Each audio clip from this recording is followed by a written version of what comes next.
What's up, guys? We're going to do this a little bit in reverse. So this is a 2019 Chevy Blazer, and I'm going to do a little quick tutorial of the taillight and bumper drop on the driver's side. So we're going to start with everything apart because it's the easiest way to explain it. So the rear bumper just clips into here. Literally, I just took my plastic wedge that I have and just came in here and popped this out. Okay, so this is one of the bumper brackets, also where the taillight rests. It bolts in right there. Okay, I'll come back in a second. All right, we're back. So I've reinstalled the rear portion of the bumper bracket. Bumper bracket over here is riveted on. Lift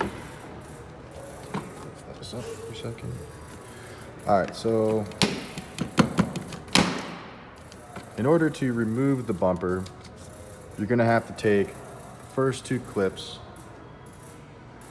Here's the position of where they're at, off here. Now, what I use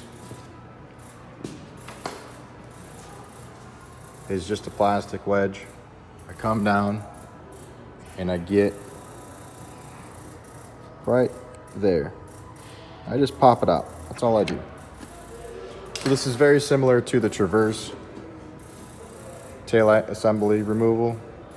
So down here, you'll see there's a lip that sets in to right here on the rear bumper, fascia, molding, whatever you want to call it. So there's a Torx 15 that goes into here, just above my finger.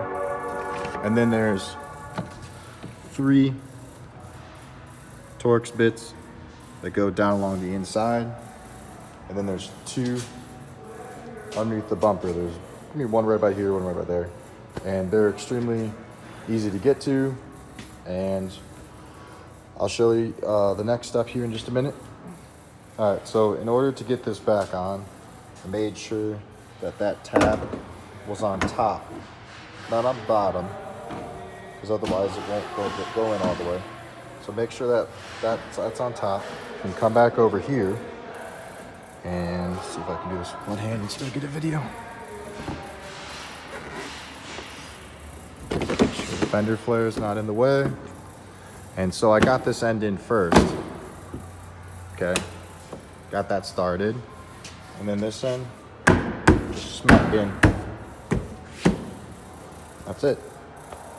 Okay, now whenever I initially was pulling the taillight out, after I got the bumper separated and everything like that, and I was going to pull it out, I wasn't quite sure where to pry from.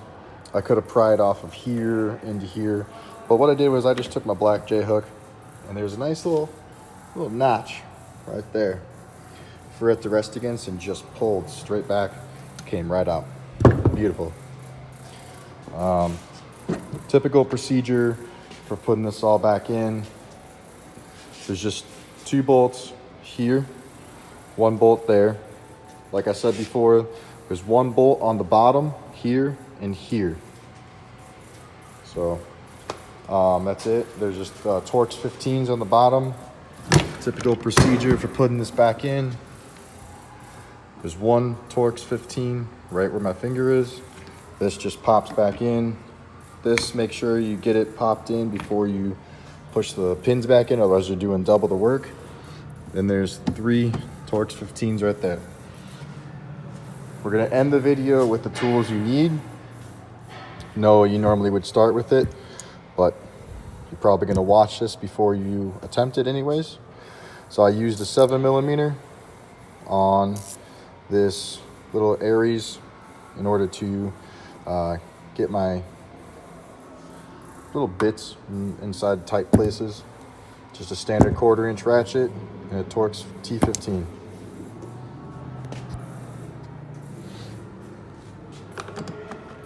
Got a little dummy plate over top of the bolts. Just pop it right off.